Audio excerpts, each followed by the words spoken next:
Assalamualaikum dan salam sejahtera. Apa khabar semua? Nama saya Izzy Ismail. Bertemu lagi kita di medium perkongsian Izzy Quality Consult. Baik, hari ini kita akan sambung tentang perbincangan dalam topik 5S.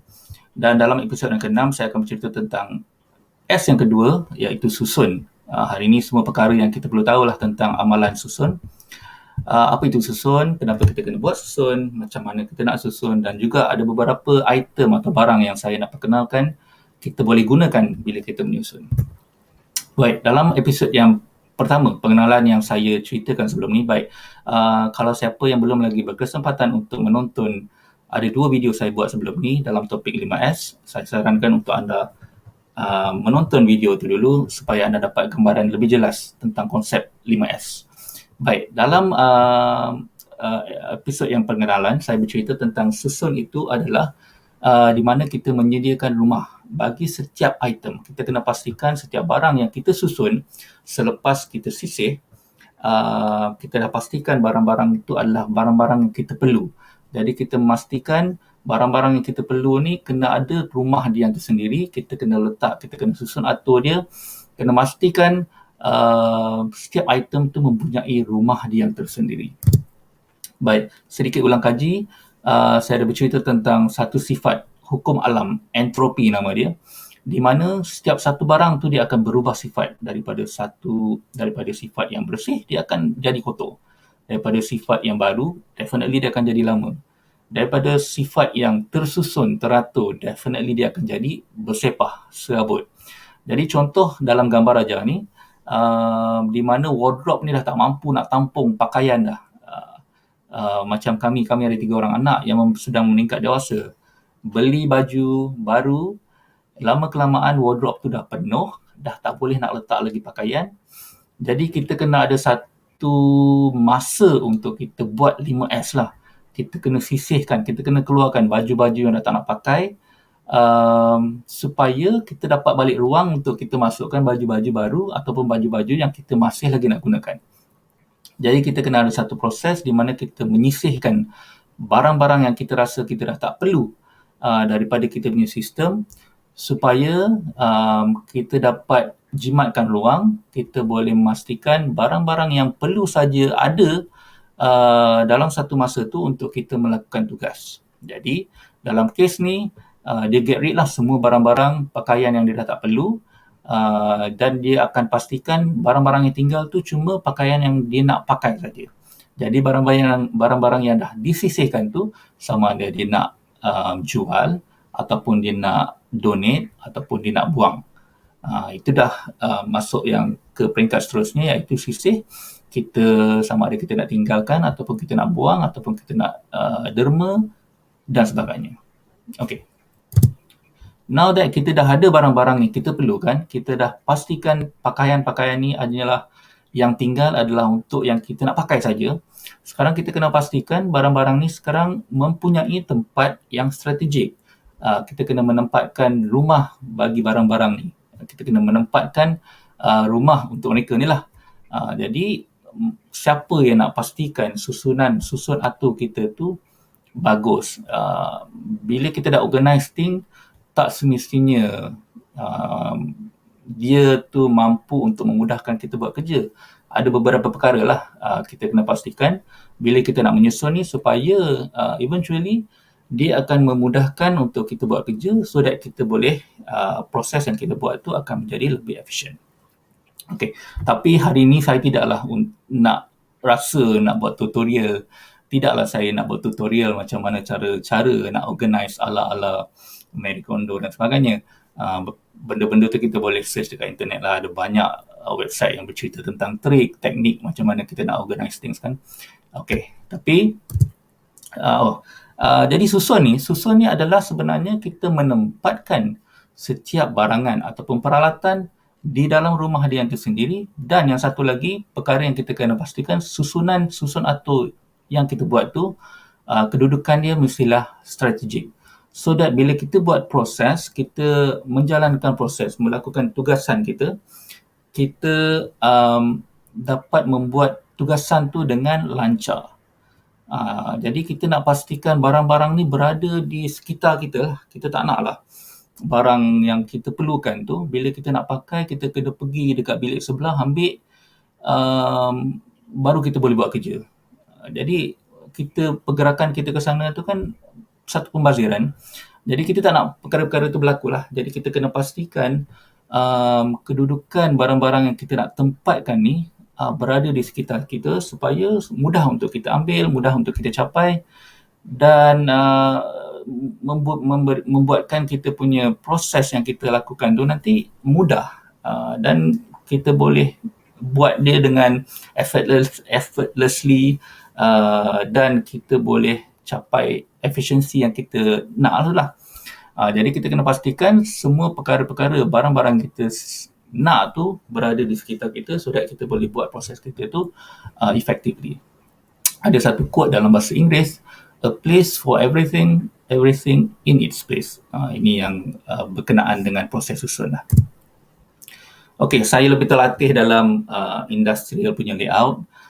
Jadi ada beberapa perkara, kriteria yang kita pastikan bila kita nak menyusun barang dalam industri. Tapi kita boleh jadikan sebagai rujukan juga. Yang pertama, pastikan kedudukan yang kita letakkan barang-barang ni berada dalam keadaan yang selamat lah. Ini yang paling penting lah. Kalau dalam production line kan, kita kena pastikan keselamatan. Yang pertama sekali, yang paling prioriti sekali adalah keselamatan. Dan yang kedua, macam saya cakap tadi, kita mudah untuk akses dia. Janganlah kita bekerja di kitchen, tapi kita nak ambil ingredient, kita nak ambil tools, kita nak ambil, kita memerlukan 5-6 tempat untuk kita bergerak untuk memastikan proses kita tu dijalankan. Tak mahu. Jadi semua pergerakan tu kan dia adalah sebenarnya cost. Jadi kita membazir masa kita, masa company dan juga masa customer yang menunggu. Kalau saya sedang masak di dapur, tapi saya perlu pergi 5-6 tempat untuk capai saya punya rempah ratus, peralatan, bahan mentah, ada customer, keluarga saya sedang menunggu dekat untuk masakan yang saya buat. Jadi mereka boleh komplain, kenapa saya ambil masa begitu lama untuk menyiapkan menu ni. Jadi betapa saya punya struktur layout tu tidak tersusun. Jadi kita kena pastikan barang-barang tu berada di sekitar kita untuk mudahkan kita buat kerja so that kita boleh buat tugasan harian kita tu lebih efektif, lebih efisien dan kita lebih produktif lah. Saya tidak akan review perkara ni lebih lanjut dalam topik hari ini. InsyaAllah saya akan bercerita tentang TPS, Toyota Production System, dalam topik yang lain. Tapi Toyota Production System macam yang kita tahu adalah satu sistem yang diiktiraf lah dalam dunia sebagai satu sistem yang lengkap. Dia telah mengenal pasti ada 8 jenis unsur-unsur pembaziran di dalam proses yang kita kena lupuskan, kita kena eliminate. Salah satu daripadanya adalah motion, so pergerakan. Jadi itu yang cuba kita fokus bila kita menyusun so that kita punya pergerakan tu kita dapat limitkan. kita tak nak kita membazir masa pembaziran disebabkan pergerakan. Pergi ke hulu hilir untuk dapatkan tools dan segala-galanya untuk kita melakukan tugas, sebab perkara-perkara ni nanti akan membazirkan kita punya masa dan juga membantukanlah pergerakan kita bila kita nak buat kerja. Jadi kita kena pastikan satu sifat pembaziran dalam apa yang di-identified oleh TPS ni, pergerakan iaitu motion. Kita kena limitkan pergerakan bila kita menyusun barang. Okey. Dan satu lagi, apa yang dipanggil sebagai visual control. Kita cuba nak capai sesuatu bila kita menyusun tu, visual control lah dalam bahasa Inggerisnya, so that kita ada visibility, kita boleh visualizekan perkara-perkara. Jadi ada dua perkara lah kita nak capai bila kita buat visual control ni, iaitu kita nak buat perkara tu betul, tindakan kita tu betul. Bila kita buat tu, kita tak nak ada buang masa walau 10 second sekalipun dengan confusion. Saya work from home sekarang ni, ada cuba-cuba masak dekat dapur, saya akan keliru yang mana satu tepung gandum, yang mana satu tepung beras, yang mana satu jintan manis, yang mana satu jintan putih. Jadi kalau siapa yang tahu, dia tahulah kan mungkin tekstur dan sebagainya berbeza. Tapi bila kita confuse tu, ya 10 second, 20 second kita akan buzzer kat situ kan. Jadi kita nak ada satu visual control so that bila kita nampak tu kita tahu yang ini adalah jintan putih, yang ini adalah jintan manis, yang ini adalah tepung beras, yang ini adalah tepung gandum. Kita nak buat tindakan kita tu betul. The moment kita pergi tu kita terus dapat apa yang kita nak. Dan juga abnormality detection. Kita nak memastikan kita boleh tahu ada kelainan di dalam proses tu. Jadi kita boleh detect ada sesuatu tak kena, kita at a glance tu kita boleh tahu ada sesuatu tak kena. Jadi abnormality tu kita boleh detected bila kita buat visual control. Saya akan bagi contoh. Ini adalah beberapa perkara aplikasi visual control bila kita cuba menyusun sambil kita consider lah untuk kita dapatkan visual control ni so that kita tidak ada confusion. Kita tengok sekali kita terus dapat tahu yang mana satu folder untuk bill contohnya, yang mana satu folder untuk expenses contohnya. Jadi kita gunakan label. Label adalah satu bahan yang kita boleh gunakan untuk kita dapatkan satu visual, mendapatkan efek visual control ni. Ataupun kita gunakan color tape. Ada orang yang gunakan color tape untuk dia differentiate, dia categorizekan dia punya whatever lah, filing, dia punya documentation dan sebagainya. Kita boleh tengok, kita tengok tu color hijau ni mungkin represent to something lah. Jadi dia gunakan color tape ni untuk dia punya visual control. Satu lagi adalah stiker. Macam saya cakap tadi, dekat dapur saya pun ada sebenarnya stiker yang dilekatkan dekat setiap jar tu.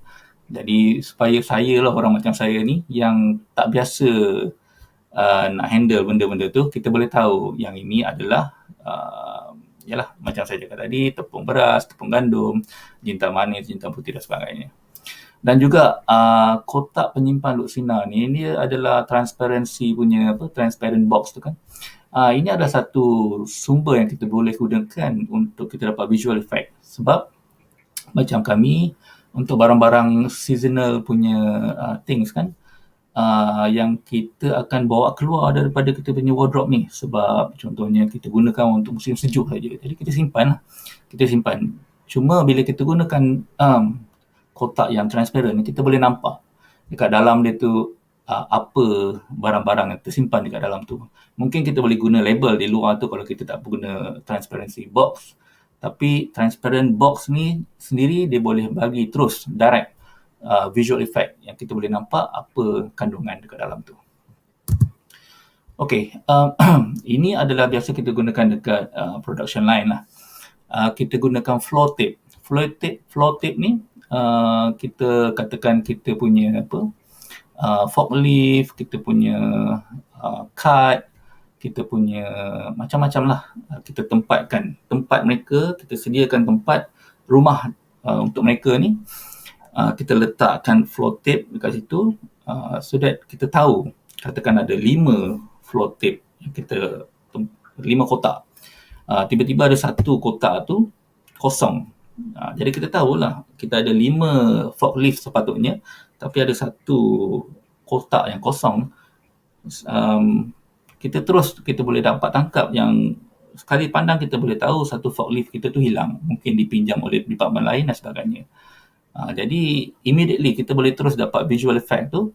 Kita tahu sepatutnya kita ada 5 biji, 5 buah forklift, tapi sekarang ada satu yang tak ada, kosong. Maksudnya dia berada dekat tempat lain lah. Jadi kita kena cari. So itu antara abnormality detection yang saya maksudkan tadi. Kita boleh nampak immediately, terus dekat mata kita, kita boleh tahu ada something yang tak kena kat situ. Satu lagi contoh, apa yang dipanggil sebagai, nama dia saya tak jumpa bahasa Melayu dia apa, tapi masyarakat barat panggil Kaizen form. Dia sejenis foam, kita boleh craft dekat dalam tu ikut bentuk tools yang kita nak tu lah, kita letak dalam tu. Jadi bila kita ambil katakan salah satu daripada plier ni, salah satu daripada tools ni kan, jadi kat situ akan ada kosong lah. kita boleh tahu ada satu tools telah diambil, dan katakan bila kita nak simpan nanti, tengok ada satu atau dua tools yang masih kosong dekat situ, kan kita boleh tahu item ni dia going somewhere. Jadi dia sekarang ni tengah homeless. Kita kena carilah. Kita kena dapatkan supaya kita kena pastikan semua dalam tu lengkap. Kita boleh nampak, sekali pandang kita boleh tahu ada dua missing dekat situ, dan kita boleh cari. Kita kena pastikan supaya kita dapat tools yang lengkap lah bila kita nak menyimpan nanti. Satu lagi apa yang dipanggil sebagai shadow board. Ini adalah dia punya bayang-bayang saja sebenarnya. Dia punya barang tidak berada kat situ. Jadi kita tahu mop, kita tahu penyapu, dan barang-barang yang lain ni, bila kita ambil, kita tahu dia dekat situ tak ada. Jadi bila kita nak simpan, kalau barang-barang tu tak lengkap kat situ, kita tahulah yang barang-barang tu berada dekat tempat lain yang kita kena pastikan, kita kena cari dan kita kena lengkapkan sebelum kita simpan. Ini adalah contoh visual control yang mana tujuan dia adalah untuk dua perkara tadilah. Kita boleh buat benda betul, perkara betul immediately at the first time kita punya attempt tu, dan juga satu lagi kita boleh gunakan untuk abnormality detection. Kita tahu bila tak ada dekat situ, ada something wrong, dia berada dekat tempat lain, dia missing. Jadi kita kena cari dia sebelum kita kena pastikan semua lengkap lah bila kita nak menyimpan tu. Itu dua perkara yang kita boleh gunakan untuk dalam visual control ni semasa kita menyusun. Okey, itu saja saya rasa perkara-perkara yang saya rasa penting untuk disampaikan dalam topik susun ni. InsyaAllah kita akan terus sambungkan dalam amalan 5S yang berikutnya. S yang ketiga iaitu sisih, susun, sapu ataupun sweep dalam bahasa Inggeris. InsyaAllah nantikan video saya yang berikutnya. Jumpa lagi dalam episod yang seterusnya. Assalamualaikum. Bye-bye.